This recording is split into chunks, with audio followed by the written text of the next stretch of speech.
Tonight, you'll flip a switch and the room will fill with light. You won't think about it. You won't thank anyone for it. But the real answer to how you got here is far stranger than a switch. It starts with fire. Not fire as a weapon. Not fire as a spectacle. Fire as the single event that rewired what it means to be human.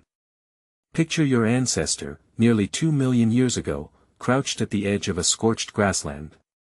A wildfire has just passed through. The world is smoking, black, ruined. But something has changed. The ground is warm. And scattered across it are the bodies of animals too slow to escape, roasted where they fell. Your ancestor eats. And the meat is different.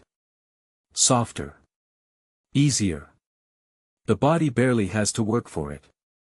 This is where the story usually stops in most explanations. Fire kept people warm. Fire scared off predators. True, but small. The real transformation was quieter, and it happened inside the body.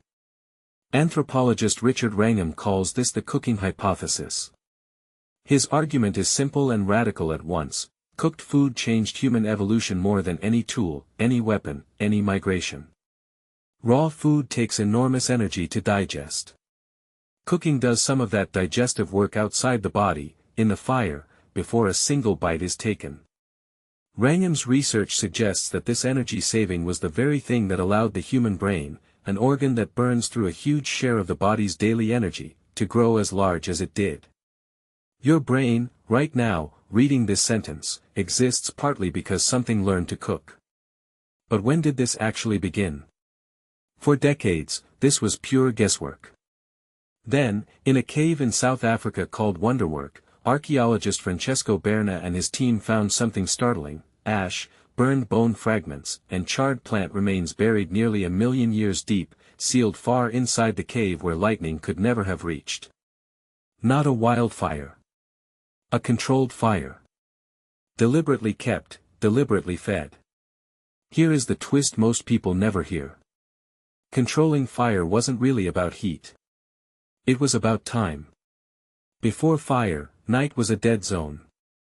Dangerous, dark, useless for anything except sleep or hiding.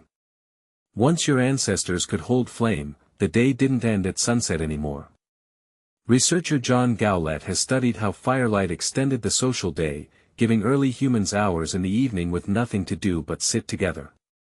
No hunting. No foraging. No urgent work. Just talking. Gowlett's work points to something profound. The campfire may be the birthplace of storytelling, of teaching, of the long slow conversations that build culture.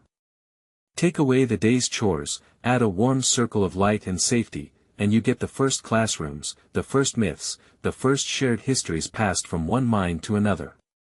Ask yourself, what does your species do, almost instinctively, whenever people gather around a source of light and warmth after dark? You talk. You tell stories. You linger. That instinct is not new. It might be one of the oldest habits you have. And the predators? They mattered too, just not in the way you'd expect. It wasn't the fire itself that mattered most to safety.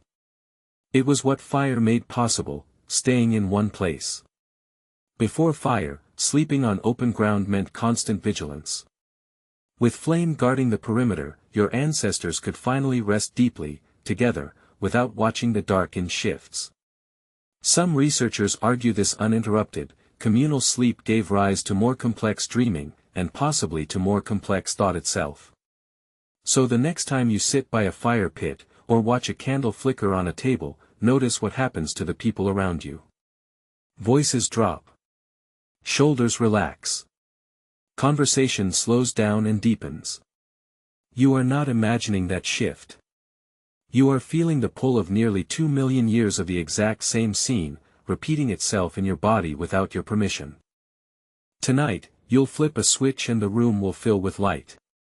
But somewhere underneath that switch is a much older flame, the one that once gave your ancestors extra hours in the day, softer food for a hungrier brain, and a reason, finally, to sit still and talk.